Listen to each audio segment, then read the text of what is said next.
नदीचं पाणी सागराला जर मिळालं तर वेगळं करता येतं का? ओढ्याचं पाणी सागरामध्ये गेलं करता येईल वेगळं? मिठाची बाहुली पाण्यात टाकली वेगळी करता येईल पुन्हा?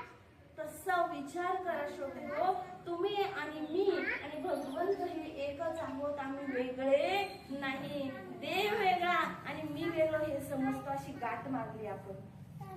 काय केलं? आम्ही स्वतःला बांधून घेतलं आणि गाठ मारली. आणि ती गाठ सोडवण्यासाठी तुका म्हणे झाल्या संत भेटी सुटतील गाठी नरदेहाच्या. यांची भेट झाल्यानंतर ती गाठ सोडायची आहे की आम्ही तुझ्यापासून भगवंत वेगळा नाही. मुंगा असतो बघा, गुळ असतो, गुळाला मुंग्या चिटकतात ना. डब्बा बंद केला आम्ही तरी सुद्धा मुळे कुठे जातात? कुठे जातात? डब्यातच ना. डब्यातच तो गुळाला ते स्पर्श करून गुळाला चिटकून राहतात.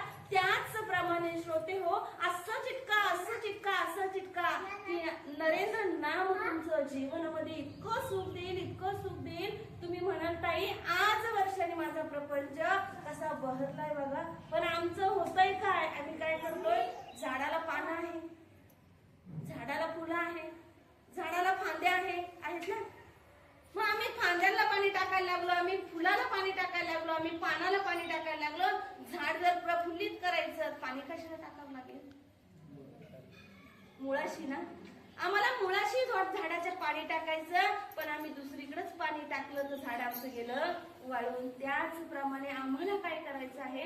आम्ही बोलताना बोलतो गुरु रे ब्रह्मा, गुरु रे विष्णू, गुरु रे देव महेश्वरा, गुरु साक्षात परब्रह्म. कोण म्हटलं गुरु?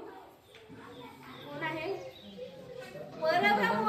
हे कसं आहे की परब्रह्म सर्वत्र आहे आणि ते मूळ आहे. आम्हाला तिथे पाणी टाकायचं आहे.